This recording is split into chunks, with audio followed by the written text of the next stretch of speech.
She did not kneel. That was the one thing Eleanor Calloway promised herself on the long walk from the boarding house to the square. Whatever happened at the hiring fair in Redstone, Wyoming, she would not kneel, would not beg, would not let them see the full measure of how desperate she had become. She stood instead, straight-backed, chin-level hands folded in front of her canvas bag, as if she were waiting for a student to finish reciting rather than waiting for a stranger to decide her worth. Drop a comment below and tell us what city you are watching from. Let's see how far Nell and Cord's story travels. Stay with us to the very end. The fair had opened at sunrise. Nell had arrived before the first rancher, before the fair organizer had finished hammering the sign into the post, before anyone else in this town had decided whether to look at her or through her. She'd staked her position near the water trough, visible without being aggressive, available without being desperate, and she had been passed over 8 times before the sun reached its midpoint.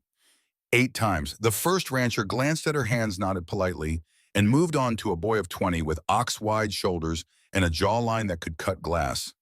The second stopped, asked if she could cook, heard her say yes, however many need feeding, and tipped his hat without a word of follow-up. The third and fourth came together, whispering between themselves. One of them pointed. Nell straightened her spine and met his eyes. He looked away.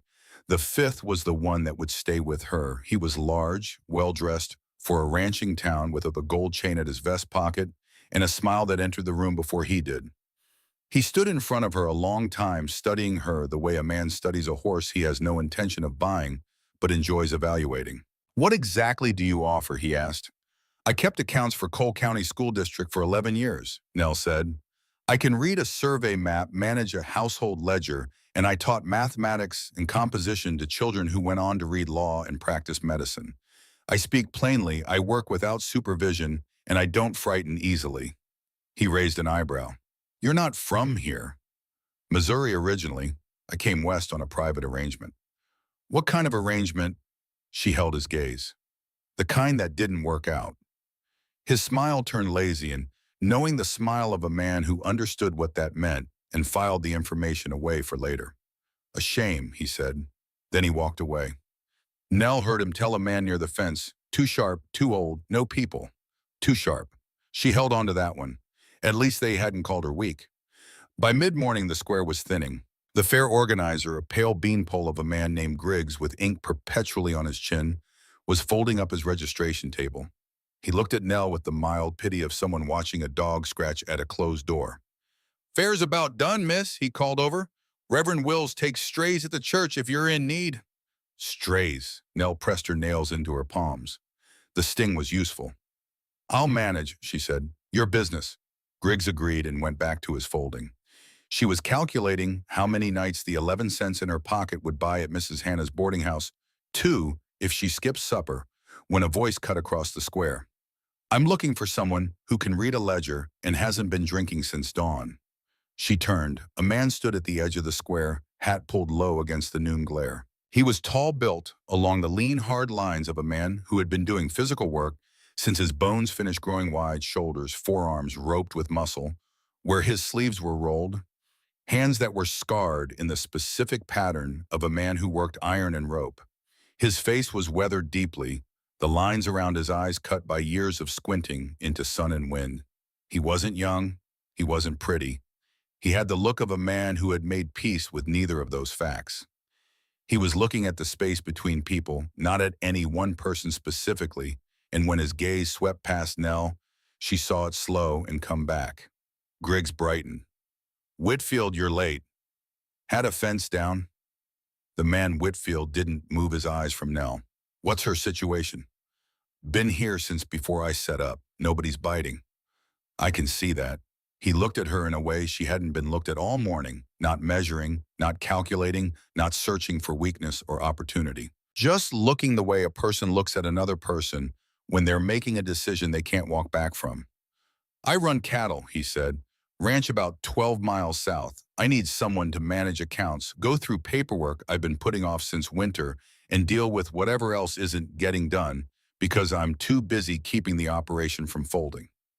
"That's not kitchen work," Nell said. "I didn't say kitchen work." The others assumed. "I'm not the others," he paused. "You keep books." "Since I was 15. My father was the county clerk in Cole County, Missouri. I grew up reading deed records and survey filings. I've balanced budgets larger than anything a cattle ranch in Wyoming is likely to produce. Something shifted in his expression, not surprise exactly, but recognition, like she'd confirmed something he'd suspected. Pays room and board, he said. Bunkhouse out back, separate from the hands. Work starts today, Nell said. Griggs snorted. She talks pretty Whitfield. Don't mean she can work. Nobody asked you, Griggs. He turned back to Nell. You got things? She lifted the canvas bag. This is everything. He nodded once, turned, and walked toward a wagon. She followed. Griggs stared after them both with the expression of a man who feels he has missed something but can't say what. The man's name was Cord Whitfield. She learned this from the wagon bench, from the way he answered when she asked it directly, flatly, as if names were utilitarian things, and he'd never understood the social performance of introduction. The two hands in the wagon bed, a young man named Theo, who looked barely old enough to shave, and a weathered, watchful man named Miguel Santos, who nodded once and said nothing, learned her name the same way. The ride south took 2 hours. The land was vast and gold and ruthless in the summer heat, the grass burned to straw by a sun that gave no quarter. Nell sat straight on the bench and watched it pass and tried to catalog what she was riding toward. After a long silence, Cord said without looking at her, "You came out here on a marriage arrangement." It wasn't a question. Nell felt her chest contract. She kept her voice level. "What makes you say that?" "Only 2 reasons a woman alone ends up at a hiring fair in Redstone. Widowed with local family, or came for a man who isn't here. You don't look local." She could have deflected. She was good at deflecting. Instead, she said, "His name was Gerald Hawthorne. He died 2 months before I arrived. His family didn't tell me." Cord's jaw worked slowly. "They let me make the trip," she continued. "When I arrived, they said they'd never heard of my arrangement, called it a misunderstanding. The sheriff told me it was a domestic matter. The family kept your travel money." "Every cent." She paused. "I told the sheriff that was theft. He suggested I find a husband." The silence that followed had weight and temperature. Cord stared at the road ahead, but she could see his forearm tighten where he held the reins. "Gerald's cousin," Cord said finally. "Arthur Vane." Nell went still. "You know him?" "Know of him. He's been in and out of Redstone since spring." A pause. "Arthur Vane is a careful man. Careful the way a man gets when he's been doing something wrong long enough to perfect it. He took my money and my references and made sure I had nothing to stand on in this county." "Yes," Cord said simply, "he would." The quiet stretched between them again, but it had changed. It was no longer the silence of strangers. It was the silence of 2 people who have handed each other something real and are waiting to see if it will be dropped. "Thank you," Nell said, "for hiring me."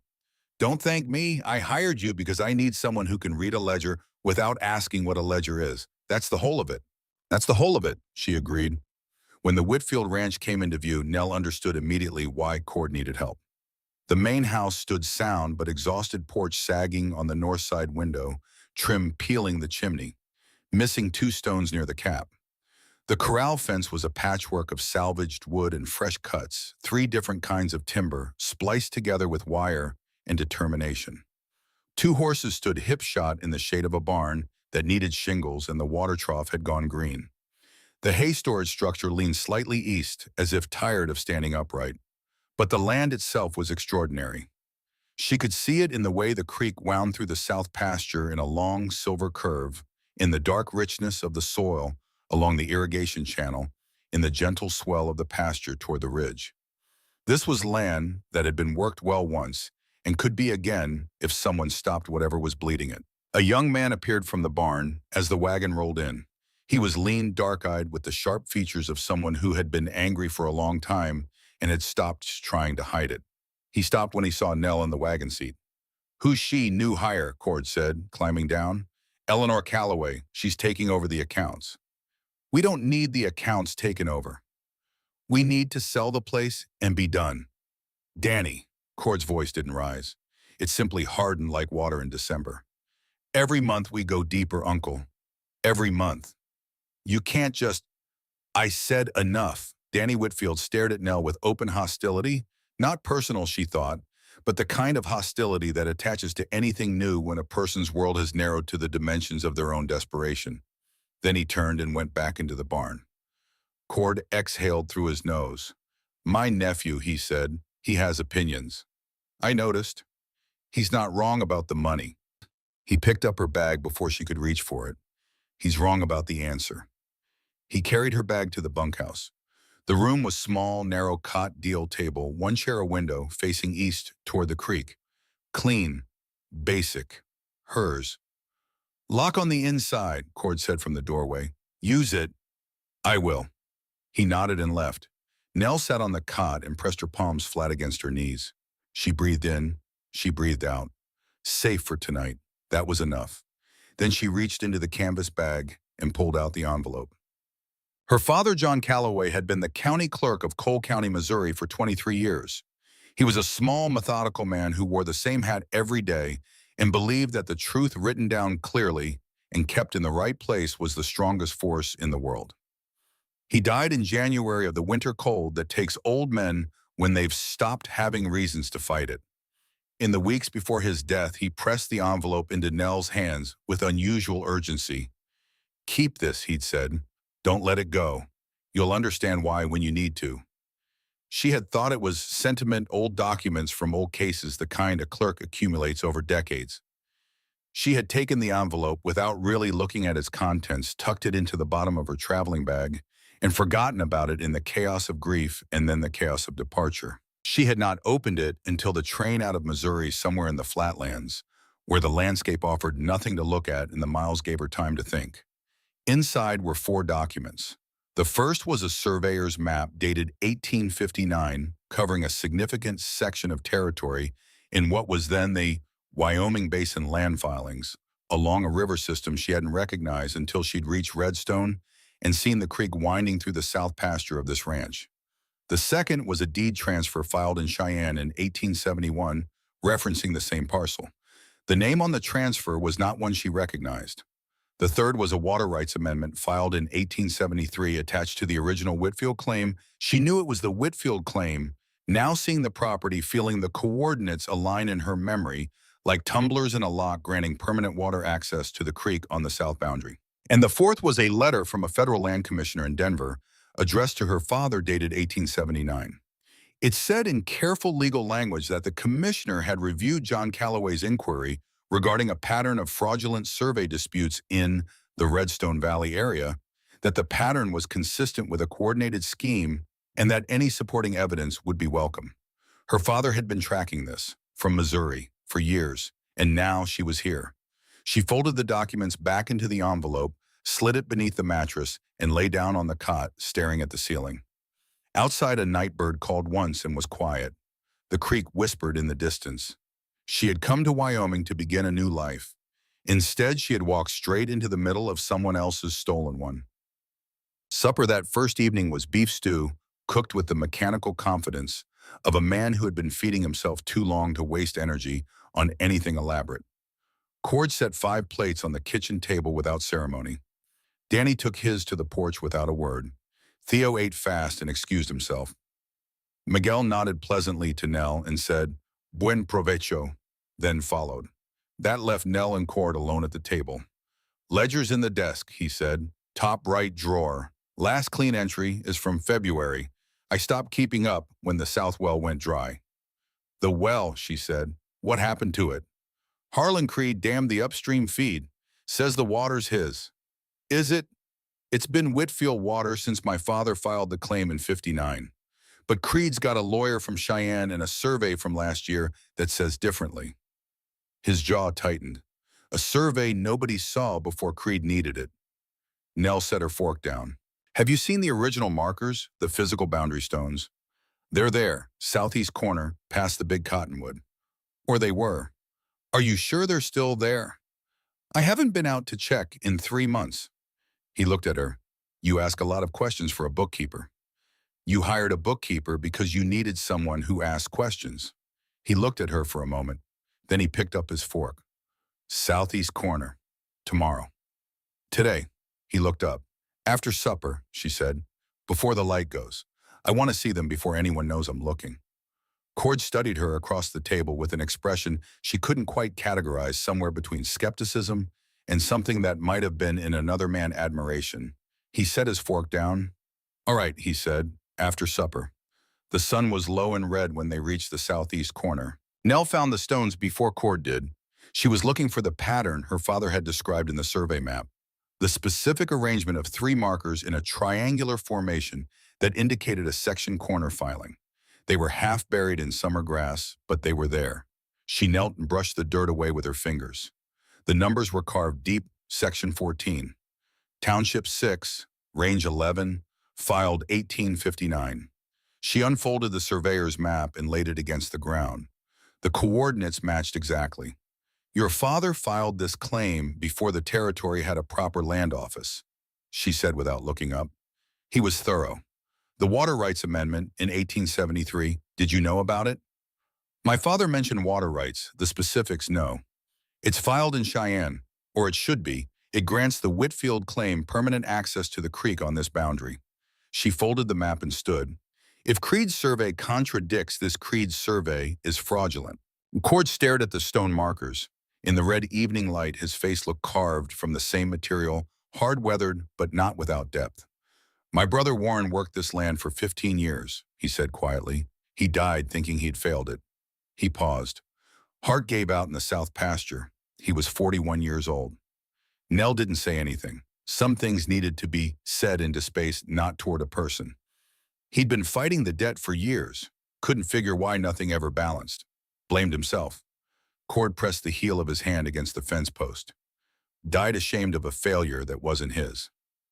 Nell looked at the stone markers, then at Cord. "Then we prove it wasn't his." He looked at her. "Not for the ranch," she said. "For Warren." The silence between them held the weight of the evening. "We'll need more than markers," he said finally. "We'll need the markers, measurements, witness statements, and the Water Rights Amendment from Cheyenne. And we'll need to understand what's been happening to the accounts before I can build a case."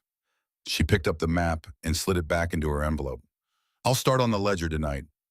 They rode back in the last of the light. The ranch came on quiet, and ordinary smoke from the kitchen chimney, the horses settling Miguel's lantern moving through the barn. Nell saw Danny on the porch watching them come in. His face was unreadable in the shadow. Cord noticed her noticing. "He's angry," Cord said, "at the situation, at me for not fixing it, at the land for not being worth more." "He's scared," Nell said. "Fear and anger live in the same skin." Cord didn't answer, but she caught the slight shift in his expression, the almost acknowledgement of someone who has been told a truth they needed to hear in a way they could receive it. She worked on the ledger until near midnight. The picture it painted was not subtle once she knew how to look. Over 22 months, the Whitfield Ranch had been systematically overcharged for every significant supply: purchased grain, feed, farrier, workseed. Not by dramatic amounts in any single month, but consistently, incrementally, in a pattern as deliberate as a slow leak in a dam. The overpayments averaged 38% above market rate. She cross-referenced the supplier names against what she knew of Redstone's business directory, the mental map she'd constructed in 2 days of being ignored the way an invisible woman learns a town. The primary grain supplier, a man named Olds, operated out of a warehouse adjacent to the Creed freight office. Two of the others had addresses that matched properties she'd noted in the deed transfer document, properties held by a shell partnership whose beneficial owner was listed in fine print on a filing amendment as H. Creed and Associates. Harlan Creed was selling Cord Whitfield overpriced supplies through intermediaries, using the profit to fund the legal challenge against his own water rights. Cord's own money was being recycled into the mechanism of his destruction. She sat back and looked at the numbers. Across 2 years, the Whitfields had unknowingly handed their enemy thousands of dollars, enough to pay for a surveyor willing to draw false lines, enough to retain a Cheyenne lawyer for a prolonged dispute, enough to be patient. This wasn't bad luck or poor management. This was a plan, a careful, patient, perfectly engineered plan. She thought of Warren Whitfield dying in the south pasture, 41 years old, ashamed of a failure that had been manufactured for him. She thought of her father piecing together a pattern from 2 states away with the methodical patience of a man who believed in the power of written truth. She put the ledger in her bag, added the envelope, and sat in the dark, listening to the ranch breathe around her. She had not come here to start over. She had been sent here. She understood that now. The next morning, she brought the ledger to the kitchen table while Cord was still drinking his first coffee. "You're paying 38% above market on grain," she said without preamble. 22 months consistent. Not the same amount each time, that would be obvious. Small increases, irregular enough to read as pricing fluctuation. Cord set his cup down. "Olds runs the only supply house in Redstone. Olds operates out of a building adjacent to Creed Freight. Two of your other suppliers have addresses that appear in deed transfer records connected to a holding partnership whose beneficial owner is Harlan Creed." Cord went very still. "You've been buying from Creed's intermediaries," Nell continued. "The overpayment funds his legal operation against your water rights. Your own money, Cord. He's been bleeding this ranch dry with your own money to pay for the tools he's using to take it." The kitchen was quiet for 4 seconds. Then Cord's hand came down flat on the table, a single controlled impact that cracked through the room like a shot. Nell didn't flinch. "Show me," he said. She showed him. Line by line, month by month, the pattern made visible. She traced how the overpayments accelerated during periods of water dispute, more financial pressure precisely when the ranch was most vulnerable, forcing decisions from desperation rather than strategy. "This is engineered," she said. "Every pressure point is engineered." Cord sat back. For a moment, she watched the emotion move across his face, not just anger, but grief, the particular grief of a man who has been blaming himself for years for a wound that was inflicted by someone else. "Warren," he said. "Just the name, nothing else." "He kept trying to balance the books," she said quietly, "and the books were designed to never balance." He thought. Cord stopped. His jaw worked. "He told me 2 months before he died that he'd failed the family. That our father would be ashamed of what he'd let happen to the ranch." He pressed his fist against the table edge. "He said that to me, and I didn't know what to tell him because I thought he was right." Nell waited. "He wasn't right," she said when the silence had done its work. "He was stolen from. There's a difference. We're going to prove it." Cord looked at her. "What do we do?" It was the first time he had said "we." Neither of them remarked on it. "We confirm the boundary markers are intact. We get measurements on record with a witness. We track down the water rights amendment, filing in Cheyenne, and verify it exists in the Territorial Archive." She paused. "And I need to speak to a woman named Pearl Addison." Cord frowned. "Old Pearl. She runs the dry goods. She's been here longer than anyone in Redstone. If anyone saw the original survey when your father filed it, it's her." She met his eyes. "And I think she's been waiting for someone to hand her a reason to talk." Danny appeared in the doorway. He had been listening how long Nell couldn't be certain. His face had gone from its default hostility to something more complicated, the expression of a young man who wanted to dismiss what he was hearing, but found he couldn't. "So that's what you are," he said to Nell. "Not a bookkeeper, a crusader." "Danny," Cord started. "No, I want to hear it." Danny stepped into the kitchen. "Because if what she's saying is true and Creed finds out she's digging into his books, he won't send lawyers next time. He'll send Cole Drayton, and Drayton doesn't come to talk." He looked at Nell. "This is my family's ranch, not yours. You can ride out tomorrow, and it doesn't cost you a thing." The room held that. He was not wrong. She had walked into this situation with nothing at stake except the moral weight of a fight she had chosen. She could leave. She had left other places. She had left Missouri, left the boarding house in the city where the Hawthorne family had sent her empty-handed. Left 3 different towns in the last 8 months when the doors had closed. But she thought of her father's voice. "You'll understand why when you need to," and she thought of Warren Whitfield dying ashamed of something someone else had done to him. "You're right," she said to Danny. "I can leave. But the documents that prove what's been done to this ranch are in that envelope under my mattress, and without someone who knows how to read them and how to file them with the right authority, they're just paper." She held his gaze. "So, yes, I can leave. But then nothing changes. Not for your family and not for the 6 other families Creed has run off this land before yours." Danny stared at her. "6, he said. "At least. Same pattern, same survey disputes, same water problems, same debts appearing from nowhere." She set the ledger on the table. "Your family isn't his first attempt. You're just the most recent." The silence was long and complicated. 2 weeks, Danny said finally. His voice was stripped of the usual defiance, leaving something younger underneath. If you can prove it in 2 weeks, after that I'm out. He looked at his uncle. I mean it. He left without waiting for an answer. His boots were heavy on the porch steps. Cord looked at the ledger, then at Nell. He's right that Drayton is dangerous, he said. I know. And Arthur Vane is still in this town. I know that too. He studied her. You're not frightened. I'm terrified, she said simply. I've been terrified since I got off the train in Laramie. It hasn't slowed me down yet. Something moved across Cord's face, something he didn't name and she didn't ask him to. Then we start tomorrow, he said. We started tonight, she replied and tapped the ledger. For just a moment, something that was not quite a smile crossed his face. Then he picked up his cup and walked out to the porch, and Nell sat alone in the kitchen with the books and the truth and the long work of making one speak for the other. On the fourth day she went into Redstone alone. Cord had argued against it, the same argument every man made when a woman proposed walking into danger without an escort, the argument of protection that was really the argument of control dressed in concern's clothing. She did not say this to him. She said, Belmoinin, I need to see Pearl Addison and I need to visit the land office, and neither of those things requires an armed escort. The land office is run by a man named Tibbs, Cord said. He plays cards with Creed. Then I need to see what's in his files before he has reason to change them. He grabbed her arm, not roughly, not aggressively, with the measured grip of a man exercising the last of his argument. Vane is in that town. She looked at his hand on her arm, then at his face. I know, and he'll be watching to see if I flinch. She waited until he let go. I don't intend to flinch. He stood there for a moment, wrestling with something he couldn't articulate. Be back before dark, he said. Yes. She took her horse from the corral. And Cord. He turned. Thank you for worrying. It matters. She nudged her horse forward before he could respond. Stop. Pearl Addison was behind her counter sorting bolts of muslin when Nell walked in and closed the door. Pearl was a small woman, 60-something, with silver hair and the eyes of a circuit court judge sharp enough to cut and too experienced to be impressed by anything less than substance.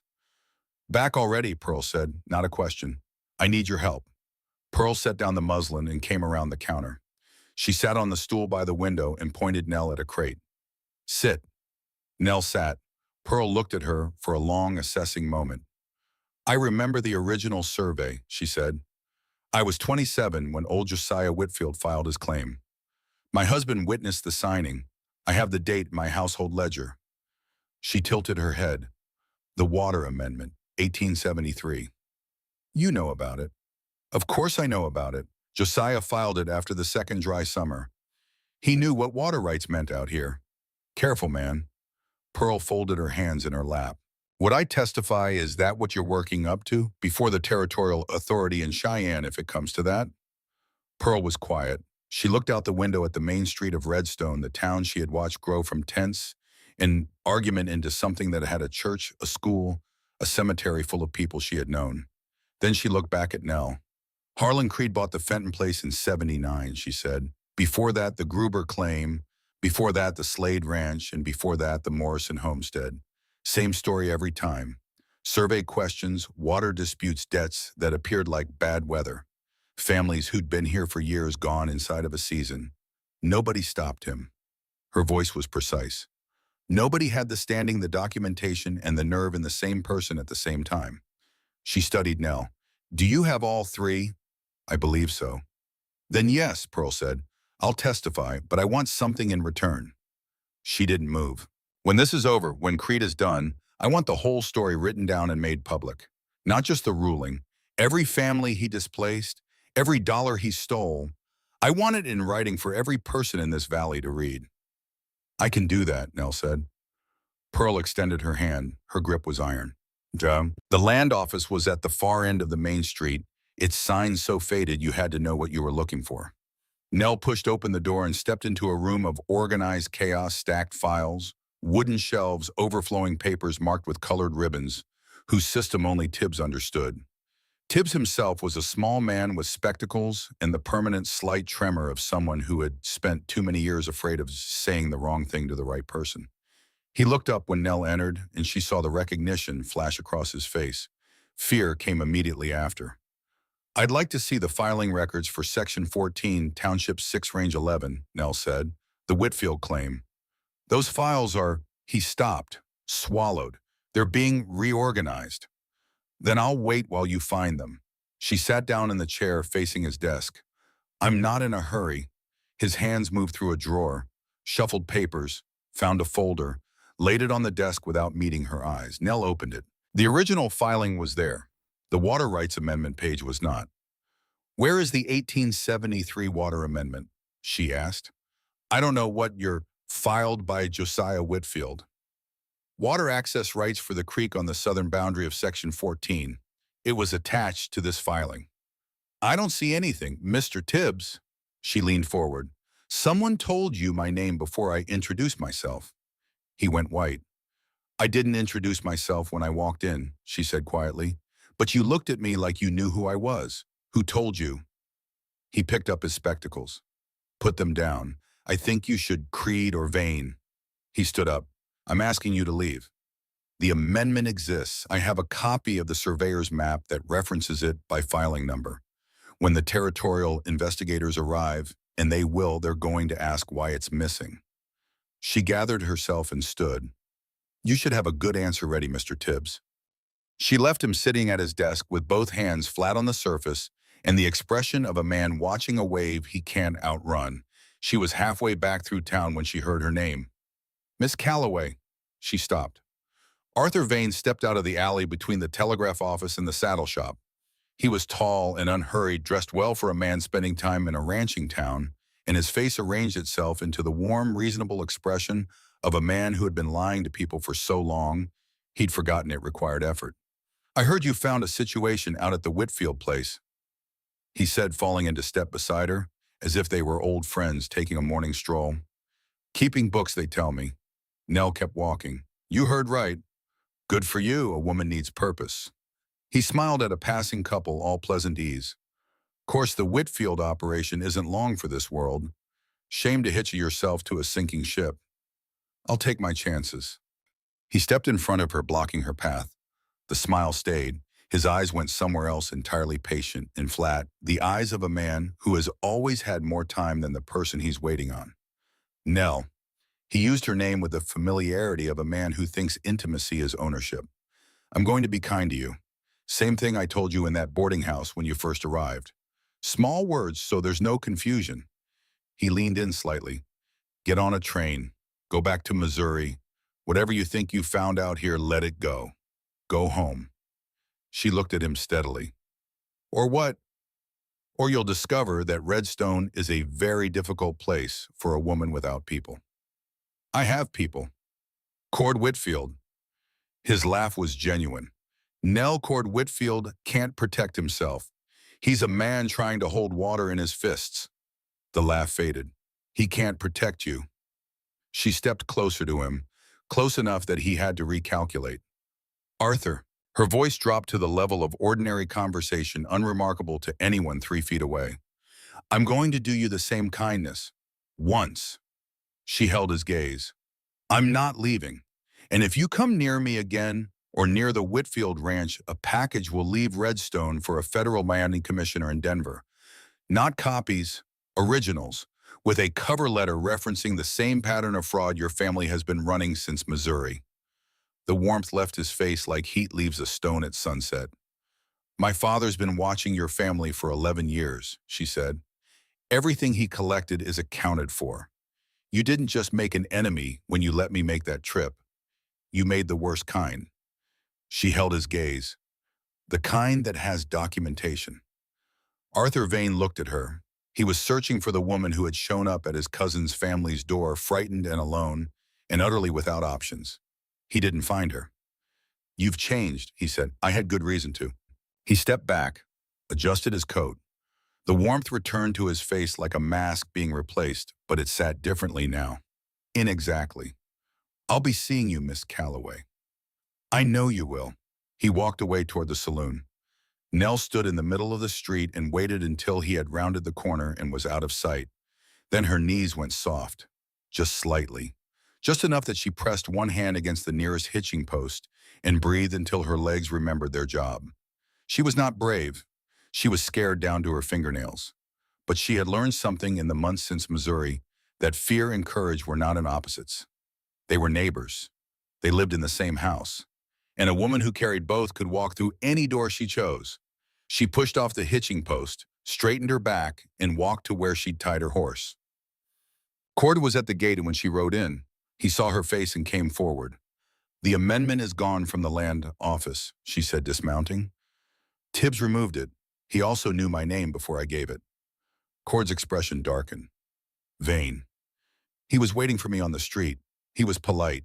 She handed over the reins. "He's not going to stay polite." Cord took the reins but didn't move. "Did he? He didn't touch me." She met his eyes. "He tried to frighten me. I think I may have frightened him back, but I can't be certain yet." She pulled the envelope from her saddlebag. "We need to get to Cheyenne. The water amendment, if Tibbs's copy is gone, the original filing in the Territorial Archive is what we have. We file a formal dispute before Creed's lawyer can move." She paused. "He's going to file Cord. Creed. As soon as Vane tells him what I know, they'll move to file first and force us into a dispute process that could take years." Cord looked at the envelope, then at the road to the south, then at her. "Danny and Miguel can manage the ranch." "Danny won't like it." "Danny hasn't liked anything since he was 14. He took her horse toward the barn. "We leave at first light." That night, for the first time since her arrival, Nell slept in pieces, an hour here, 40 minutes. They're woken each time by the sound of the ranch settling in the heat or by her own mind running the calculations of what they were riding toward. She heard Cord on the porch sometime after midnight. She lay still and listened to the quiet sounds of a man who couldn't sleep, either the creak of the boards under his weight, the small sounds of someone sitting in the dark with their thoughts. She thought about Warren Whitfield dying ashamed. She thought about her father building a case across 2 states, trusting her to carry it the rest of the way. She thought about Danny, who had been given 2 weeks and was already watching the clock. She pressed her hand against the envelope beneath her pillow and closed her eyes and waited for the light. They left before the stars had finished their business with the ski. Cord rode ahead, rifle across his saddle eyes, working the road the way a man's eyes work, when he suspects he's being watched but hasn't located the source yet. Nell rode beside him, the envelope wrapped in oilcloth and tucked inside her saddlebag, which she'd sewn shut the night before with doubled thread, the kind her mother had used for mending winter coats. It wouldn't stop a determined knife, but it would slow careless hands. Miguel and Theo had been given their orders: fix the west fence, and stay off the boundary line, don't let Danny do anything irreversible. Miguel had listened with the quiet attention of a man who understood more than he was told, and nodded once. Theo had looked confused and then nodded because Miguel had. Danny had come to the barn door when the horses were being saddled. He'd stood there, the gray pre-dawn arms crossed, watching with an expression that held something new in it, something that was trying to decide whether it was anger or worry, and hadn't finished deciding. 2 weeks, he said to Cord as they rode out. Less if we're quick, Cord said without looking back. They didn't speak for the first hour. The silence between them had shifted again. It was no longer the careful silence of 2 strangers navigating unfamiliarity. It was the silence of 2 people moving through something together, saving words for when words would be necessary. Cord broke it somewhere around the 3rd mile. There's a relay station at Painter's Ford about 7 hours east. We water the horses their rest through the hottest part of the day and push on toward nightfall. Why not ride straight through? Because if Creed sent riders after us, and I expect he has after Vane's report, they'll ride the main road fast and hard, expecting us to do the same. They'll try to cut us ahead of the territorial line. He kept his eyes on the road. We rest at Painter's, ride the back miles at dusk. Longer route. We come in from the north. You know these roads. Ran cattle to Cheyenne for 12 years. My brother and I used to race the route. He paused. The pause had weight in it. He always won, lighter in the saddle. It was the first time he had mentioned Warren without the grief locking up behind his eyes. Nell noted it but didn't remark on it. Some things you let a person open on their own. Tell me something about him, she said. Warren, something that isn't about the ranch. A longer pause. The road stretched ahead, empty and honest. He could fix anything, Cord said finally. Any mechanical thing, any broken thing. A clock, a pump, a wagon wheel. He'd look at it for a few minutes and then just know. I asked him once how he figured it out, and he said, everything that moves has a logic to it. You just have to be patient enough to find it. He stopped. He was patient, more patient than me, more patient than anyone I've known. He sounds like someone worth knowing. He was the best man in any room he walked into, and he never knew it. His voice roughened slightly. That's what I can't. He stopped again. That's what I think about. Nell watched the road ahead and said nothing and let the grief have its space. After a while, Cord said, your father, what was he like? She considered. Precise, he used the same pen for 30 years and replaced the nib once. He believed that if a thing was worth writing down, it was worth writing down correctly. She paused. He was also funny in a dry way that you had to be paying attention to catch. He'd say something entirely ordinary, and then you'd realize 15 minutes later that it had been a joke. Cord almost smiled. She caught the corner of it. Why did he keep those documents, he asked. Because he saw the pattern and couldn't prove it from where he was sitting, and he needed to build something that could. She looked at the envelope inside her bag. He knew the Vane family operated in Missouri before they came west. Same mechanics surveys water rights debts. Different valley, same scheme. She paused. I think when the arrangement was made for me to come to Wyoming, he suspected it might not be what it appeared. He gave me those documents as insurance.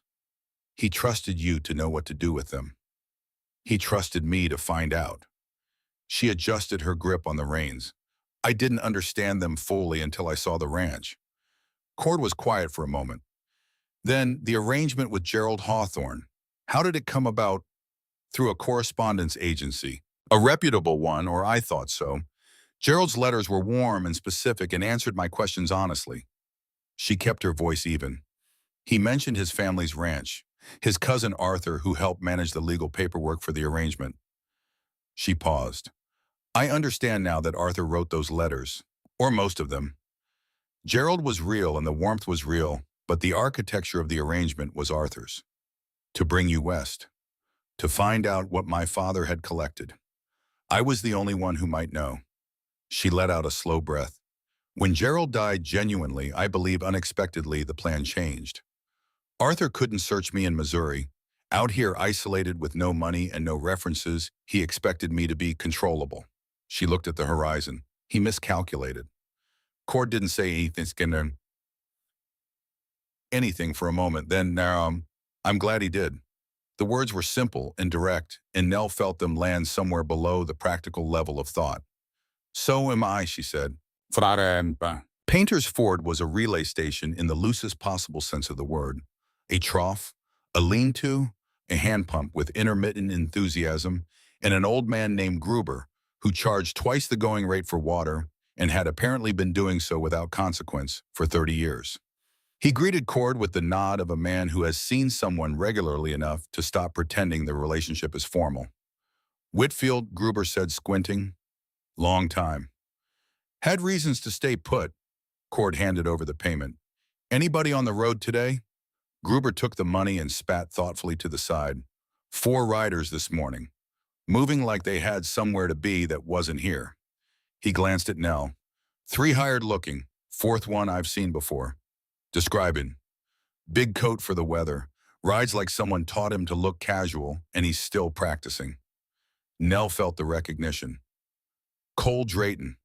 Gruber shrugged. He didn't deal in names as a professional policy. Cord looked at Nell. She read the calculation in his expression because it matched the one running in her own mind. Drayton wasn't riding to intercept them on the road. He was riding to Cheyenne to file Creed's claim before they could contest it. File first and the burden of proof shifted, they'd be disputing rather than affirming a months-long process that Creed's lawyers could extend indefinitely. How long ago, Cord asked. 4 or 5 hours. Is there a cut trail shaves time off the eastern approach?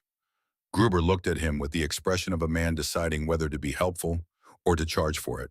He apparently decided that charging wasn't worth the trouble. There's the high pass above Ridgeline Creek, 2 miles north of the fork. Rough going on the switchback saves the better part of a day. I know that trail, Cord said to Nell. It's steep in places. The footing goes loose near the top. Is it faster? Yes. Then we take it. He looked at her for a moment, the same look he'd given her at the southeast boundary markers, the one that was something between assessment and recognition. All right, he said. They left Painter's Ford within the half hour, turning north where the road forked. The cutoff climbed sharply almost immediately, the trail narrowing to single track between stands of pine and loose rock that clattered under the horses' hooves like small complaints. The animals moved carefully, ears flat and alert, working with the heightened attention of horses that understood they were on uncertain ground. Nell focused on her horse's rhythm, on the shifting balance of the saddle, on keeping the animal's confidence and steady. The envelope pressed against her leg, through the saddlebag stitching, and she was aware of it with every step. Silas! She'd said it without thinking, the wrong name from the source script, a slip of her private thoughts. She caught herself. Cord. What? Nothing. I was thinking. She steadied her horse over a loose section. What happens if we lose, if we get to Cheyenne, and they've already filed? He didn't answer immediately. The trail leveled off briefly at a shelf of rock that offered a long view east. The territory spread out below them, vast and indifferent, beautiful in the way only things that don't care about you can be. We can test, he said. It takes longer costs, more puts the burden of proof on us rather than them. It's harder. He looked at the view, but it's not impossible. And if we can't sustain the legal cost, Danny gets what he's been asking for. His voice was flat. He sells, takes what Creed offers, which won't be fair, moves on. A beat. And I start over somewhere. Where? He turned to look at her. Doesn't matter. It matters to me.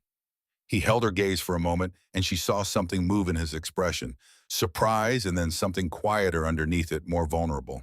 The look of a man who has been alone long enough that the fact of someone caring about his future reads as surprising. Why, he said. Because you're the first person in the better part of a year who has treated me as a peer instead of a problem to manage. I don't want to lose that. She looked at the horizon. And because what's being done to your family is wrong, and I know how to stop it, and that should matter. Cord faced forward. His jaw tightened. He was quiet for long enough that she thought he might not answer. Then you won't lose it. His voice was rough. Let's move. They pushed harder as the afternoon wore on. The cut-off trail crested the pass as the shadows started their long lean eastward, and from the top, Nell could see far below on the main road a thread of dust moving in their direction. Drayton. They've spotted us, Cord said. Can they reach the river crossing before us? He calculated. Maybe. If they push hard and their horses have more left than ours. He looked at Nell. We can't let them reach the crossing first. Then we don't let them. They pushed.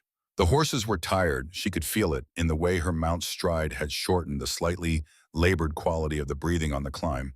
But they responded to the urgency. The descent on the far side of the pass was steep and switchbacked, the loose rock clattering away beneath the hooves in small cascades, and Nell kept her weight back and her hands light and trusted the animal to find its footing. Halfway down the steepest section, her horse caught its front hoof on a protruding stone and lurched. For one long second, she felt the world tilt the drop below the trail, the momentum of the descent carrying the horse's nose toward the ground.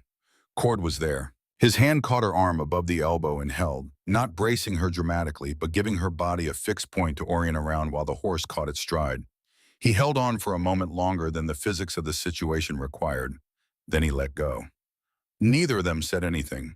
They rode the rest of the descent in focused silence and reached the river crossing at dusk, the water low and summer clear over smooth stones. No dust behind them, no riders visible. We beat them, Nell breathed. Don't celebrate yet. Cheyenne's still a push. They crossed and made cold camp in a cottonwood stand well off the trail, no fire, no light. Cord unsaddled and hobbled the horses where they could graze. Nell sat with her back against a tree and the saddlebag in her lap. Sleep, Cord said. One of us needs to watch. We take turns. I'll go first. He looked like he wanted to argue about which of them was doing which. Instead, he pulled his blanket around his shoulders and leaned against the opposite tree. Wake me in 4 hours. Yes. He closed his eyes. Nell watched him settle the deliberate, practiced way. He let himself relax, the kind of rest learned by someone who had spent years sleeping light and waking fast. Even in repose, there was something guarded about him, a man who had trained himself never to be fully off. Cord, she said softly. Warren, the patent races to Cheyenne. She said it gently. Did he ever let you win? A pause. Long and genuine. Once, Cord said. I was 17. He was 20. I found out later from Miguel's father, who was riding with us then, that Warren had slowed down deliberately for the last mile. His voice was quiet. I didn't know for 15 years. When I finally found out, I was furious with him. A beat. He said he'd done it because I needed it more than he did that year. He wouldn't explain what he meant. Another pause. He was right, though. I did need it. Nell listened to the river. He sounds like someone who paid attention to what people needed, she said. Better than I ever have. His voice was rough. He died thinking he'd let everyone down. I never got to tell him that he was wrong. She held that. That's what we're riding for, she said, so that someone says it out loud, even if it's to a filing clerk in Cheyenne.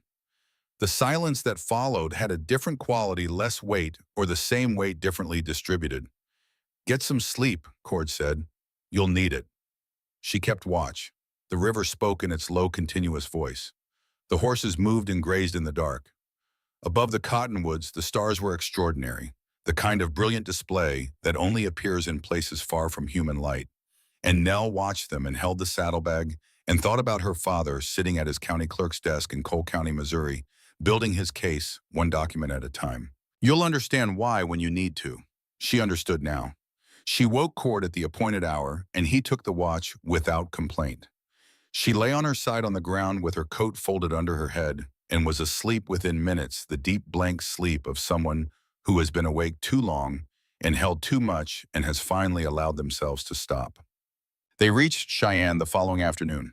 The territorial office sat in the center of the government district, stone-built and self-important, with wide steps and a carved lintel above the door that read, Wyoming Territory Land and Records. A flag moved listlessly in the hot air. 3 horses were tied at the rail. Nell dismounted and took the oilcloth package from her saddlebag. Cord walked beside her up the steps. Inside the clerk at the front counter was a young man with efficient eyes and inked cuffs. He looked up when they approached. Help you? I need to file a counter dispute against a land claim, Nell said. Section 14, Township 6, Range 11, Redstone District. The clerk checked his register. His finger ran down a column and stopped. Something changed in his face. Ma'am, he said, a filing was submitted for that section this morning. The ground seemed to tilt slightly. Nell steadied herself by keeping her voice level. Under what name? Creed Land Associates, represented by counsel. He looked up. The filing is currently under preliminary review. Under preliminary review, ma'am, Nell said carefully, means it has not been approved. That's correct, but I'm filing a counter dispute before that claim is processed. She set the oilcloth package on the counter. Under Territorial Statute 11, Section 7, any party with a prior registered claim to disputed land has the right to file a formal counter dispute before the original petition receives final approval. I have documentation of the prior claim, evidence of the 1873 Water Rights Amendment, physical survey measurements corroborated by witness testimony, and evidence of systematic fraud in the opposing claim. She looked at him steadily. I'd like to file it now. The clerk stared at her, then at Cord, at Crane, then back at her. You know Territorial Statute 11. My father was a county clerk for 23 years. I know every statute that protects the people these offices were built to serve. He hesitated. Then he straightened his cuffs. I'll need to see your documentation. Nell unwrapped the oilcloth and laid the documents on the counter one by one. The original surveyor's map, her own sketches and measurements annotated in her father's notation system. The boundary stone coordinates confirmed by Miguel Santos as witness. A written statement from Pearl Addison, signed and dated, attesting to the original survey and the water rights filing. The land commissioner's letter from Denver addressed to her father confirming the pattern inquiry. And at the bottom, the document she had been most careful with, the one she had kept separate from the others, a certified copy of the 1873 Water Rights Amendment from her father's files, complete with the original filing reference numbers. The clerk examined them in silence. His expression moved through several stages. These are serious allegations, he said. They're serious crimes. She kept her voice steady. Compare the filing reference on that amendment with your archives. The numbers will correspond. He disappeared into a back office. He was gone for 12 minutes. When he returned, he brought an older man in a dark wool suit, the territorial registrar. She judged by the way everyone in the office adjusted their posture at his entrance. The registrar sat down at the counter and read through Nell's documents without speaking. When he finished, he removed his spectacles and looked at her. Miss Calloway, you're prepared to attest to the accuracy of these materials under oath. I am. And you understand that the party opposing this dispute has substantial legal representation in this territory. I understand that the party opposing this dispute has been running the same scheme against homesteaders in the Redstone Valley for approximately 7 years, that this office has a legal obligation to investigate credible evidence of fraud, and that the evidence before you is credible. She paused. I also understand that doing the right thing is occasionally inconvenient. The registrar studied her for a long moment. Then without a word, he picked up his pen and signed the counter-dispute filing. Your petition is accepted, he said. An investigation will be opened into the survey discrepancies and the allegations of fraud. The Creed filing is suspended pending review and independent survey. He looked at Cord. Mr. Whitfield, I'd recommend securing your boundary markers and expecting a survey team within the month. Yes, sir, Cord said. They walked out into the midday sun, and Nell's legs dissolved beneath her on the top step. She caught the railing. Cord was there immediately, his hand at her elbow, steadying her without comment. Breathe, he said. She breathed.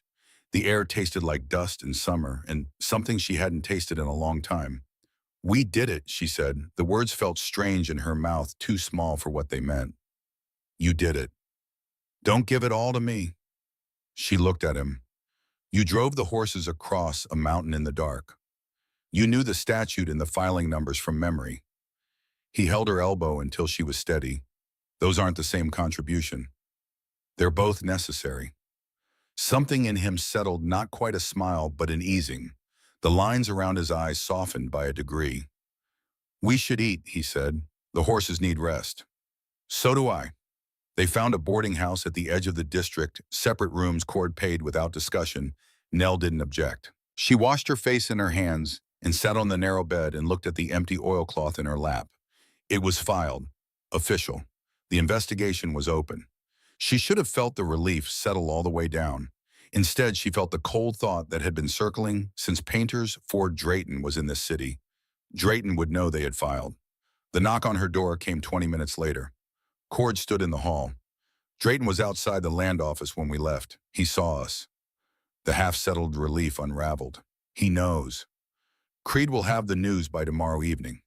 He leaned against the doorframe. He'll move harder once he knows the filing failed. He'll go for the ranch. He'll go for everything, the ranch, Pearl, anyone who agreed to testify. He looked at her. We need to move. The horses? I know. His jaw was set. First light, it's the fastest we can responsibly go. He paused. A lot can happen before we get back. She hated that he was right. She hated the distance between where she stood and where the danger was. She hated the helplessness of it. First light, she said. He turned to go, then stopped.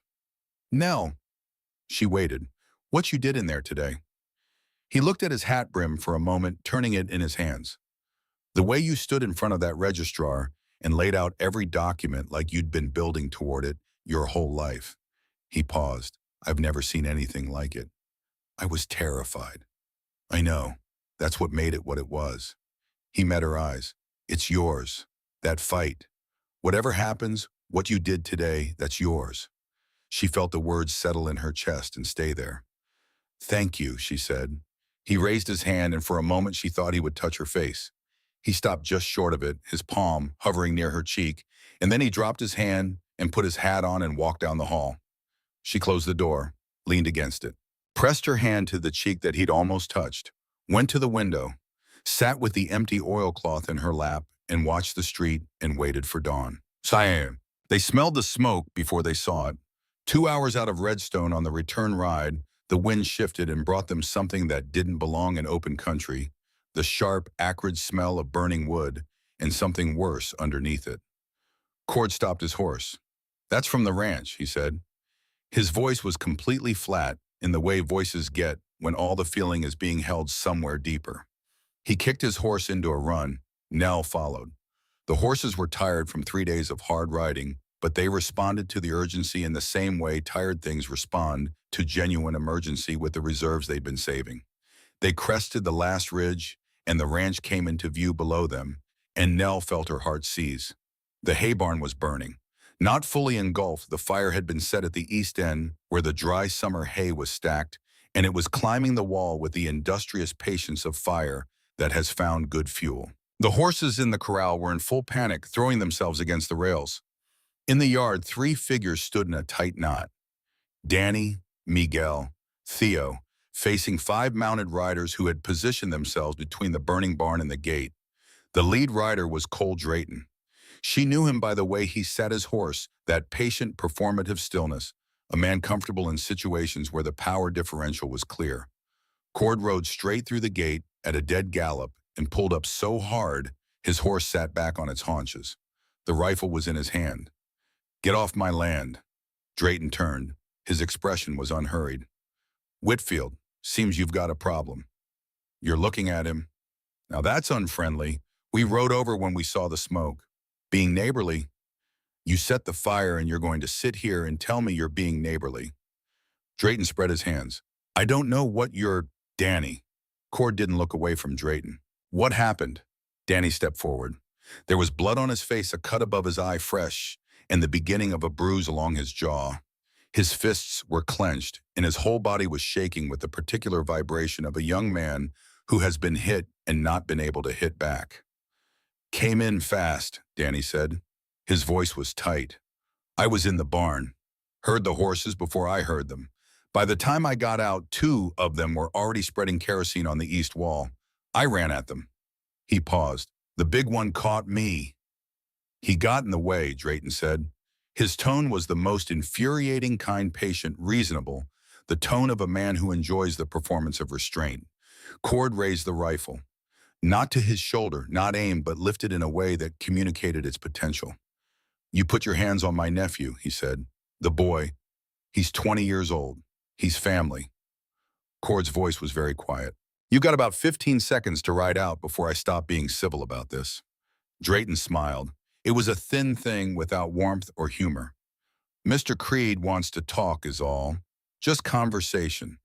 He's prepared to make a final offer, given the circumstances." "The circumstances you created. The ranch fire, terrible thing. These dry summers." He shook his head. "Mr. Creed would be willing to take the property off your hands at a fair price. Avoid all of this trouble." Nell had dismounted without anyone noticing. She moved quickly to the corral, unlatched the gate, and swung it wide. The panicked horses bolted out into the open pasture away from the smoke and the heat. Then she grabbed the nearest water bucket and ran for the barn. "Miguel," she called out, "the pump!" Miguel was already moving. He sprinted for the hand pump behind the house while Theo grabbed a second bucket. They formed a chain pump to bucket to wall, passing water from the pump to the burning side of the barn, bucket by bucket, not enough to stop it, but enough to slow it, to rob it of momentum, to give the structure a chance. Behind her, she could hear the conversation continuing, Cord's voice controlled and hard, Drayton's voice performing patience. Danny's voice barely contained. She didn't look back. She threw water. By the 3rd trip, she had blisters forming. By the 5th, the fire was losing its argument with the wall. By the 7th, it was reduced to smoke and determined, smoldering in the ruined hay. She dropped the bucket and stood with her hands on her knees, breathing. When she straightened and turned, Drayton and his men were gone. Cord stood in the yard, rifle at his side. Danny sat on the corral rail, pressing the back of his hand against the cut above his eye. Miguel stood quietly near the barn door, watching the smoke. Cord looked at Nell. "You all right?" "I'm fine." Her hands were blistered, her shoulders burned, her heart was still running at a pace that would have concerned a physician. "The barn. East wall is charred, the structure's intact." He walked over and looked at the damage, his jaw tight. "We can rebuild the wall. Hay's gone." She walked to Danny. He looked up when she stopped in front of him, automatically defensive, and then something changed in his expression. She'd seen it before, the moment someone drops the performance because they're too tired to maintain it. Let me see, she said, gesturing at the cut. He tilted his head. She examined it, not deep, but it needed cleaning. I tried to stop them, he said quietly. I know. I wasn't fast enough. You were outnumbered 5-1 and you still went at them. She took a cloth from her pocket and pressed it gently against the cut. Hold still, he hissed. Stings. That means it's clean. He held still. After a moment, did it work in Cheyenne? We filed. The investigation is open. Creed's claim is suspended. She kept her voice matter of fact. It worked. He absorbed that. His jaw worked. So they burned the barn because they're losing, he said. Yes. That's what they do when they're scared. They hurt people. That's what people like Creed always do. They escalate when they can't win through legitimate means. Danny looked at his hands. The cut had stopped bleeding. When he looked back up, something had settled in him. The cornered, desperate quality that had been there since Nell's first day was still present, but it was beneath something else now, something firmer. They're going to come back, he said. Yes, with more people. Probably. He looked across the yard at Cord, who was examining the barn wall with Miguel. What do we do? Nell straightened up. We go into town. He stared at her. Half of Redstone works for Creed, which means half of Redstone doesn't. And most of the half that works for him does it because they're afraid, not because they believe in what he's doing. She looked at the ruined hay, the charred wall, the smoke still rising in thin ribbons. Fear works when people feel alone. We're going to make sure they know they're not. Danny looked at her for a long moment. He was deciding something. She could see it happening, the calculation of a young man who had been terrified for a long time and was trying to figure out whether hope was something he could afford. You said 6 families, he said, at least. Are any of them still around in the valley? I believe so. Pearl would know. He stood up from the rail. He was taller than she'd registered before, and he'd grown into something during these past days, not older exactly, but more present in his own skin. Miguel, he said. He mentioned the Santos family knows the Gardeners. They lost their place in '81. Could they be approached? Miguel could approach them. They'd listen to him. He paused. I'll ride out tomorrow, see who else is willing to talk. Nell looked at him. Good, she said. He almost smiled. It was brief and slightly crooked and absolutely genuine. Don't read too much into this, he said. I'm still angry. You're allowed to be angry. Just aim it in the right direction. He walked toward the barn to help with the repairs, and Nell stood in the yard for a moment, listening to the ranch settle back into its rhythms. The horses moved in the far pasture. The pump resumed its creak as Theo refilled the trough. A mockingbird somewhere in the cottonwoods started up its evening catalog. Cord came back across the yard and stopped beside her. That was impressive, he said, looking at the barn. The water chain. It was necessary. Still, he looked at her. Not the sideways evaluative look of the first days, but directly with the particular attention of a man who has stopped pretending he's cataloging something for practical purposes. I need to tell you something. She waited. This morning before we came back, I found tracks behind the bunkhouse. Fresh ones from the night we left. He paused. Someone went through your room. Her skin tightened. The documents were in Cheyenne in your bag. I know. He held up a hand. Your room was searched, not stripped. The mattress had been lifted and replaced. Whoever it was didn't find what they were looking for. It wasn't Drayton's men. She looked at the bunkhouse door. They came for the barn openly as intimidation. This was someone else. Someone looking specifically for the documents. Vain, Cord said. Arthur. Patient, careful Arthur, who had watched her survive the hiring fair and had started to understand that she was more dangerous than he'd estimated. He came himself, she said. Creed sends hired muscle. Arthur does his own searching. She pressed her fingers to her forehead, working through the implications. He knows I have something. He doesn't know what I sent to Cheyenne. If he did, he'd have acted differently. He's going to try again. I know. She looked at Cord. I need to tell you something, too. He waited. The originals, my father's documents, the ones I used as the basis for the filing, I didn't take them to Cheyenne. A pause. You filed copies. I filed certified copies with cross-references to the originals. The originals were sent from Redstone the day before we left. She watched him absorb this. I mailed them from the post office on Main Street addressed to a lawyer in St.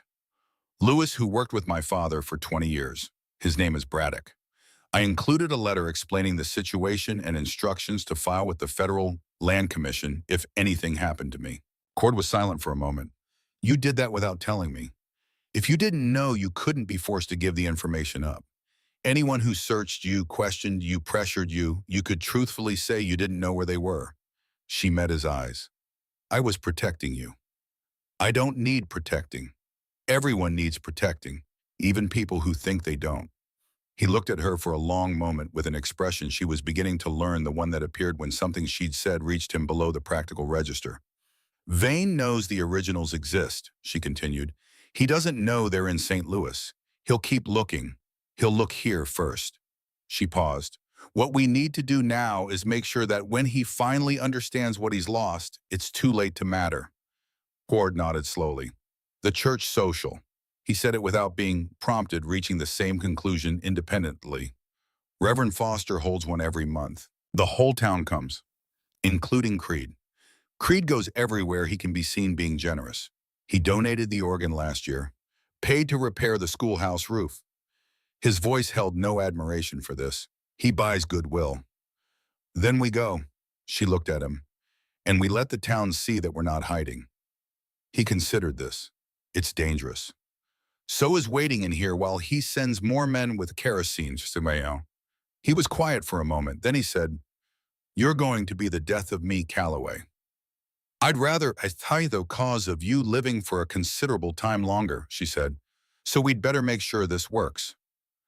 Something moved across his face, a crack in the stone, brief and bright. Not quite a smile, but close. Tomorrow then, he said. Town.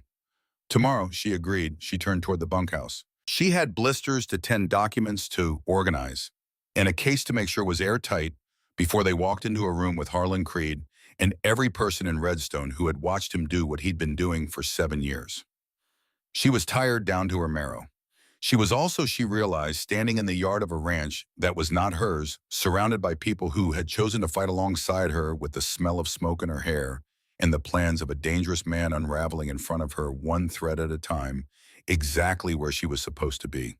The church social was held in the fellowship hall behind Reverend Foster's church, a low-ceilinged room that managed to hold half of Redstone when the weather turned, or when someone organized food, both of which applied equally in this case.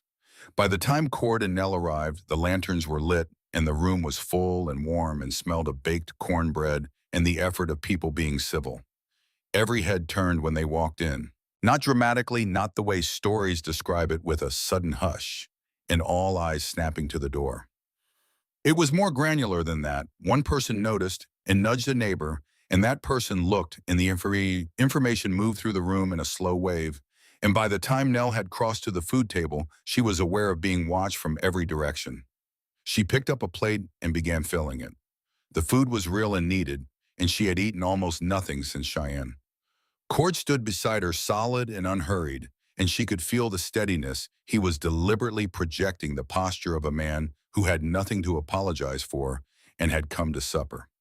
Reverend Foster appeared almost immediately. He was tall and spare, with a minister's habitual gentleness and hands that looked borrowed from a man twice his size. Cord, Miss Calloway, welcome. He said it with the uncomplicated warmth of a man whose job required him to mean it, regardless of the circumstances, and who in this case appeared to actually mean it. I heard about the barn. I'm sorry. We'll rebuild, Cord said. If you need lumber. I'll let you know, Reverend. Thank you. Foster moved on to other guests. A woman appeared from the far end of the room, navigating toward them with the purposeful directness of someone who has been waiting for an opening. She was small and gray-haired, with weathered hands and the sharp evaluating eyes of someone who had worked difficult land for a long time. She stopped in front of Nell. You're the one who filed against Creed, she said. I am. I'm Edna Gardner. My husband Robert and I lost our ranch in '81. Same story you've been hearing, survey questions, water problems, debts that arrived like weather. She studied Nell with the careful attention of someone who can't afford to be wrong about the people they trust. Pearl Addison told me about you. I'm glad she did. Are you Because what I need to know before I say anything more is whether you have proof or whether you have courage without substance. Courage without substance is just kindness. Kindness doesn't hold up in court. I have proof, Nell said. Documents, survey, evidence, corroborated measurements, and testimony from at least two other witnesses. The investigation is open in Cheyenne, so the Creed filing is suspended. Edna Gardner looked at her for 4 measured seconds. Then tell me what you need. Your testimony. What happened to your ranch when, how the names of anyone who pressured you, the exact nature of the disputes. Nell paused. And any documents you kept. I kept everything, Edna said. Robert said burn it, it'll only make us angry. I said no. I've been carrying a box of papers for 5 years, waiting for someone to tell me what to do with them. A voice behind Edna. You're not alone in that. A man had stepped forward mid-50s, weathered with a missing finger on his left hand, and the posture of someone who had been holding a grievance upright for a very long time. Walt Henley. Creed took my place in '80. I've been working freight since. I knew what happened was wrong, and I couldn't prove it. I can prove it, Nell said. For all of you. Another person stepped forward, then another. They came the way water comes when a dam has been under pressure for too long, not a flood, but a persistent, accumulating flow. Families who had lost ranches and homesteads and small farms, people who had been isolated in their loss told that their misfortune was personal and unconnected, made to feel that they had failed individually rather than been robbed systematically. They gathered around Nell and Cord in the middle of the fellowship hall, and Nell spoke to each of them in turn, their names, their situations, what she would need from them, what she could promise in return. Not miracles, not certainty, but an honest accounting and a real chance. She was deep in conversation with Walt Henley about the specifics of his survey dispute when the room's temperature changed. It wasn't dramatic. The conversations around her continued. The lanterns kept burning, but something shifted in the way people were positioned, a subtle reorganization like iron filings when a magnet enters a room. Harlan Creed walked in. He was not what she'd expected. She had built him in her imagination from the ledger entries and survey documents and Cord's careful descriptions, and she had imagined someone large and obviously menacing, someone whose danger announced itself visually. Instead, he was average height, neat, silver-haired, with the pleasant and open face of a man who had learned that being underestimated was a form of leverage. He moved through the room like someone who belonged to it, handshakes, pleasantries, a donation here and an acknowledgement there. He saw her, he didn't stop smiling. He walked toward her and the crowd opened without being asked. Miss Calloway, he said, I don't think we've met properly. We haven't. Harlan Creed. The same. His voice was warm, his manner impeccable. I understand you've been taking an interest in local land records. I've been taking an interest in fraud, she said. The word landed in the warm food-scented air of the fellowship hall with the clear, hard sound of a stone dropped into still water. The conversations nearby went quiet. The circle around them widened as people instinctively stepped back.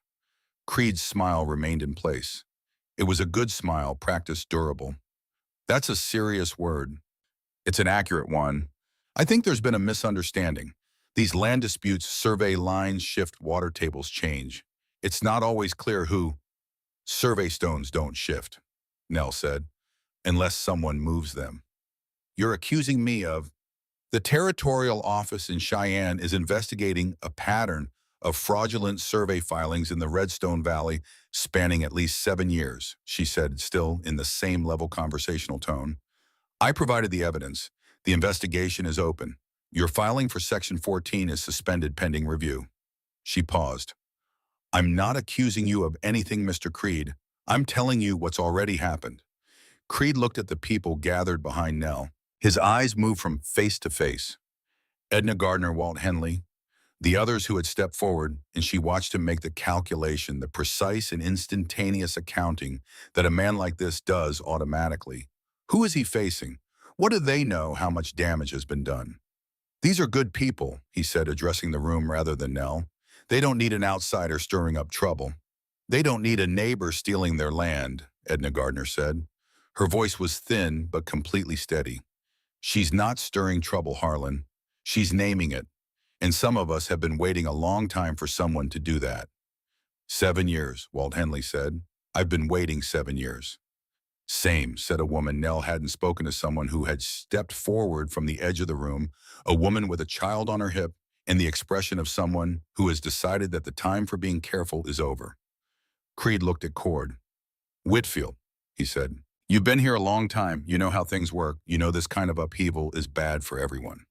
He spread his hands. I'm prepared to be reasonable. What do you need to make this go away? Cord looked at him for a long moment. When he spoke, his voice was entirely without anger, which was somehow more effective than anger would have been. You burned my barn, he said. You had a man put his hands on my nephew. You've been stealing from my ranch and from every family in this room for years. He paused. There is no version of reasonable that covers that, Harlan. Creed's smile cracked. Not visibly, not to a stranger, but she saw it, a fractional failure of the surface revealing the contempt underneath. The deep, settled contempt of a man who believes that everything has a price and cannot understand people who disagree. You'll regret this, he said quietly. Not to Nell, to the room.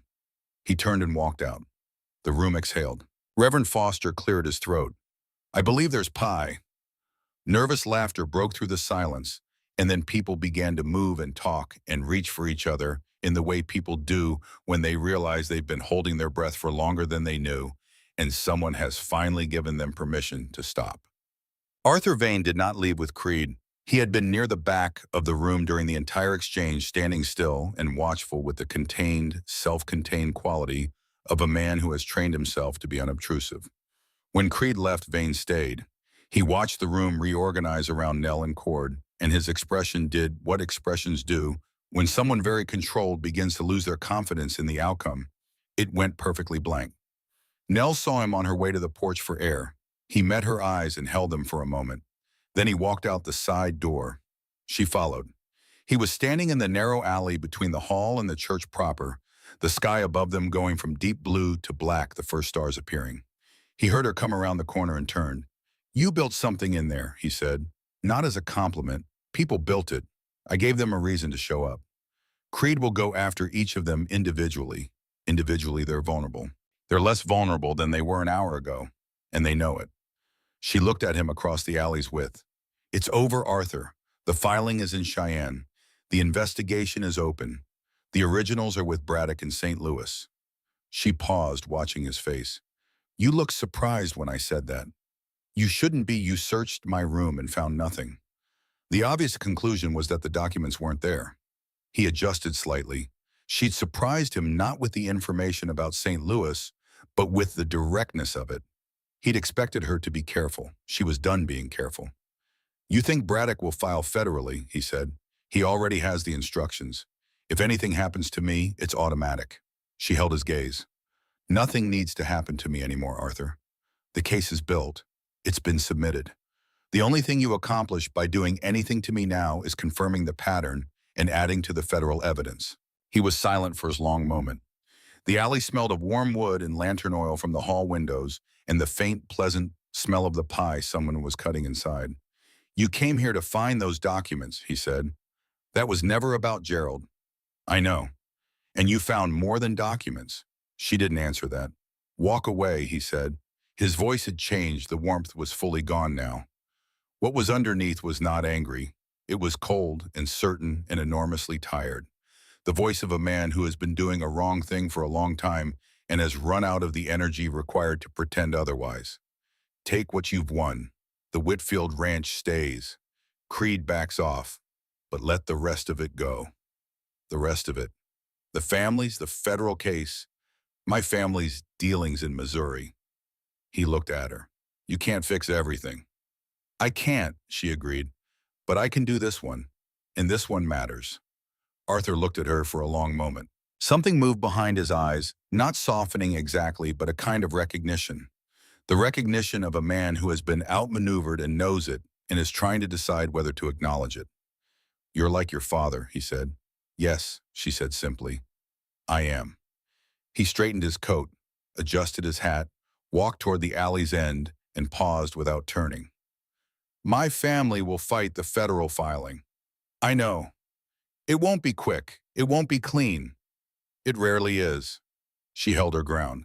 But it's right, and that matters even when it's inconvenient. He walked out of the alley into the street, and she listened to his footsteps fade. She stood in the quiet for a moment alone with the warm smell of the lanterns and the sounds of the social continuing inside. Then she walked back around to the porch where Cord was waiting. He was sitting on the porch rail, hat in his hands, watching the street. He heard her come up and turned. "Vane," he said, "we talked." She sat on the step below him. "He'll leave Redstone. He's not done fighting the federal case, but he's done here."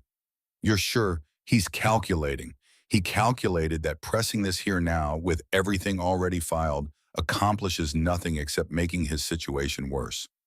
She looked out at the street. "He's careful. He'll go where he can still win something." Cord looked at his hat. "He'll be someone else's problem." "Yes, but the federal case will follow him. Braddock is thorough." "Like your father." "Very much like my father." She paused. "It's not perfect. None of this is perfect. But it's enough to protect the people here. And it's documented for the people he'd have gone after next." Cord nodded slowly. After a moment he said, "The people in there, Edna Gardner, Henley, the others. What about them?" "They'll be filing their own disputes now based on what you proved." "Yes. That's going to be months of work. Testimony filings, hearings." He looked at her. "Are you planning to see it through?" She looked at the street, then at her hands, then at him.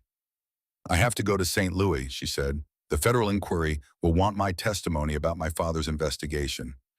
That's weeks, maybe a month." She paused. "And then I need to decide." "Decide what?" She looked at him directly. "Whether there's something worth coming back to." The question sat in the warm summer night between them. Cord set his hat on his knee. He looked at the street for a moment, and when he turned back to her, the expression on his face was the most unguarded she'd seen from him, not vulnerable exactly, but open in the way faces only get when someone has stopped protecting themselves from a particular outcome. "I owe you something I haven't said," he said. "You don't owe me. I brought you home from that hiring fair because I needed someone who could read a ledger without asking what a ledger was," he said. "That's true, but it's not the whole truth." He held her gaze. "I brought you because you were standing in that square with nothing, no money, no references. No one in the county who'd give you the time of day, and you didn't break. You didn't beg. You just stood there with your back straight and your chin up, and I thought." He stopped, started again. "I thought that whoever she is, she knows what it is to lose everything and still stay standing. I wanted to know how." She felt the words settle somewhere essential. "I haven't figured it out," she said. "I just keep doing the next thing. That's how it gets done." He reached across the distance between the step and the rail and took her hand, not tentatively, not as a question, but with the calm certainty of someone making a decision they've been working toward for longer than they've acknowledged. "Go to St. Louis, do what you need to do, finish what your father started." He held her hand the way he'd steadied her on the mountain pass as a fixed point, "and then come home." "Home," she said, testing the word. "This ranch, this table." He held her gaze.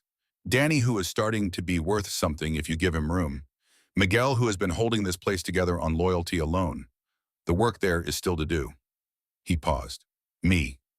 She looked at their joined hands, at his face in the lantern light from the hall windows, the voices and the weathering and the difficult history written into it, and underneath all of that, something she recognized because it was the same thing she'd been carrying since the moment she'd walked into his kitchen and shown him his own ledger. "I don't need saving," she said. "I know. I don't need someone to manage my choices. I know that too."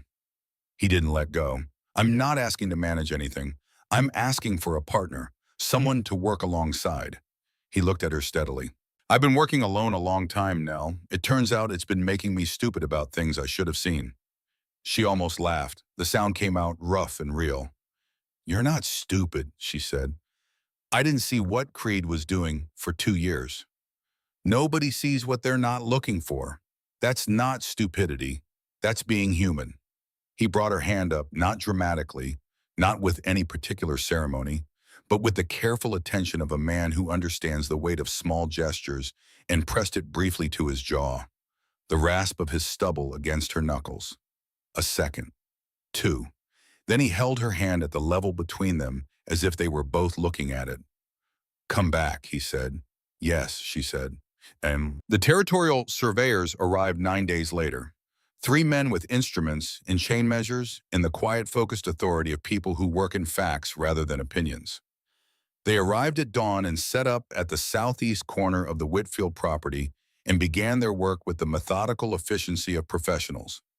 Creed's lawyer was there, the sharp-faced man from Cheyenne, positioned at the boundary line with a notebook and the specific kind of cold attention that says everything here will be used. He didn't speak. He watched. Nell watched back. She stood with the surveyors, not interfering, but present, cross-checking their measurements against her own records. When the lead surveyor, a grizzled man named Calhoun, who moved like he'd been doing this for 40 years, noticed what she was doing, he raised an eyebrow. "You know survey work," he said. "I know how to read a map, and I know what the original markers say." "So do I." He looked at her for a moment, then returned to his instrument. But she caught the brief adjustment in his manner, the slight increase in care, the almost imperceptible acknowledgement of someone who takes being checked as a sign that the work matters. The survey took 2 days. On the second afternoon, Calhoun gathered his documentation and walked to where Cord and Nell stood together near the corral. "Mr. Whitfield," he said, "the original claim filed by Josiah Whitfield in 1859, including the Water Rights Amendment of 1873, accurate and legally binding. It is consistent with all physical markers in the filed record in the Territorial Archive." He paused. "The survey submitted in support of the Creed petition contains significant and systematic discrepancies. The boundary lines as drawn are inconsistent with the physical evidence on the ground." He looked at Cord steadily. "In plain language," Cord said, "in plain language, the Creed survey is fraudulent. My report will recommend dismissal of the petition and referral to the territorial prosecutor for investigation." He paused. "I'll also note formally that the Water Rights Amendment, once properly referenced in the Territorial Archive, removes any legitimate basis for the water dispute entirely. The creek is yours. It has always been yours." He tipped his hat. "Miss Calloway," he said, "your documentation was the most comprehensive civilian filing I've reviewed in 30 years. The Territorial Office will be in contact." He walked back to his men. Cord stood very still. The lawyer from Cheyenne closed his notebook, spoke briefly with his assistant, mounted his horse, and rode out without a word to anyone.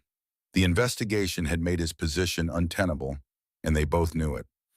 After a moment, Cord walked out to the south pasture alone. Nell let him go. She understood what he needed to stand on the land that had nearly been taken, to feel the ground under his feet and know it was solid, to be alone with whatever he needed to say to Warren and to his father and to the 22 months of believing the wrong story. He was gone for over an hour. When he came back, his eyes were red-rimmed. His back was straight. He walked with the specific gait of a man who has set something down, not forgotten it, not dismissed it, but genuinely set it in a place where it can rest. Danny was on the porch. He stood when Cord came up the steps. "Uncle Cord." "Danny." They looked at each other. Danny's face was doing the complicated work of a young man who has something to say and no practice saying it. "I'm not selling," he said. "I know. Not because I changed my mind, because—" He stopped, started again. "Because my father put everything he had into this place, and I wasn't going to. I wasn't—" His voice cracked. "I'm not going to be the one who lets someone take it from him." Cord put his hand on Danny's shoulder, not squeezing, not pulling him into an embrace, just resting there. The way a hand can communicate everything that language doesn't have the precision for. "Your father would be proud of you," Cord said. "He'd be proud of who you're choosing to be." Danny blinked hard. "Don't tell Nell," I cried. "I won't. She'll be smug about it." "Probably." Danny laughed, wet and broken and absolutely real.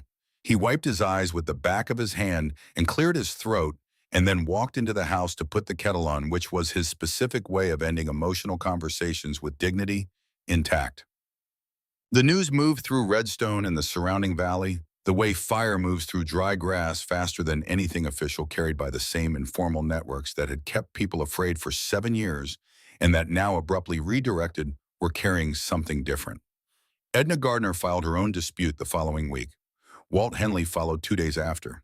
By the end of the month, 4 of the 6 displaced families had formal complaints before the territorial office, each one citing the same pattern of fraudulent surveys and engineered water disputes, each one cross-referenced with Nell's original filing. Harlan Creed's lawyer withdrew from the case on a Wednesday morning. By Thursday evening, word spread through town that Creed himself had left on the morning stage for Cheyenne, accompanied by a trunk and an expression that no one could quite read as confident. People said he was going to fight the investigation. People also said he was cutting his losses. Nobody knew for certain. What they knew was that the grip had loosened. The hand that had been squeezing this valley for 7 years had opened, and people were breathing in the space it had left. Pearl Addison watched the Cheyenne stage pull out from the porch of her store, arms folded expression, satisfied in the controlled way of someone who has been waiting a long time for a specific outcome and doesn't intend to waste the feeling on dramatics. Nell was beside her. "You did this," Pearl said. "Many people did this. Many people wanted to." Pearl looked at her. "You're the one who knew how." She took Nell's hand and held it for a moment. "Your father would be proud." Nell's eyes stung. She let them. "I didn't do it for him," she said. "Or not only for him." "I know that," Pearl said. "That's exactly why he'd be proud." The letter arrived that evening. It had been forwarded from the territorial office in Cheyenne, addressed to Miss Eleanor Calloway, care of the Whitfield Ranch, Redstone, Wyoming territory. The return address was a law office in St. Louis, Missouri, Braddock and Associates. Nell opened it at the kitchen table while Cord and Danny ate supper. She read it in silence, then looked up. "It's from Braddock," she said, "my father's lawyer." Danny set his fork down. "What does it say?" "The Federal Land Commission in Missouri has opened a formal investigation into the Vane family's land dealings across 3 territories based on the documents I sent." She read further. "They're requesting my testimony. I'll need to travel to St. Louis for a formal hearing." The kitchen was quiet. "When?" Cord asked. "October." She folded the letter. "That's 6 weeks." And after, she set the letter down on the table. She looked at Cord steadily, with the directness that had been growing in her since the hiring fair, since the southeast boundary markers, since the mountain pass in the territorial office, and the church social, and all the accumulated moments of choosing to stay when leaving was easier. "After depends on what's here worth coming back to," she said. The kitchen held that. Danny stood up, picked up his plate, said, "I'll check on the horses," in a tone that meant I am removing myself from this conversation with complete awareness of what I'm doing, and walked out the back door. His boots were deliberate on the steps. Cord folded his hands on the table. "I said this on the church porch," he said, "and I'll say it plainer now because you deserve plain." He met her eyes. "Come back." "You make it sound simple." "It's not simple. You'll come back to a ranch that still needs work, a nephew who is still learning how to not be angry at everything, and a man who is—" He stopped. "Tried again." "A man who spent 10 years convincing himself that keeping people out was the same as keeping them safe, who is only recently discovering that it wasn't." He held her gaze. "I'm not a simple situation, Nell, but I'm an honest one, and I would very much like you in it." She stood, walked around the table. Cord stood to meet her, and they faced each other in the kitchen with the lamplight in the summer night and the sound of the creek through the window. "I need to finish what my father started," she said. "I know. And when it's done, it'll still be done. It won't wait here for me to take care of it again." "Then come back when it's done." He reached up and tucked a strand of hair behind her ear, careful, deliberate, the touch of a man to whom a touch is not casual. "And take as long as it takes. The ranch will be here. And you." He looked at her. "I'll be here." She leaned forward and pressed her forehead against his shoulder. He put his arms around her carefully, as if she were something worth being careful with. They stood there in the kitchen while the summer night sang around them. The creek, the cicadas, the distant sound of Danny talking to the horses, the way he talked to them when he thought no one was listening. "I'll come back," she said into the worn fabric of his shirt.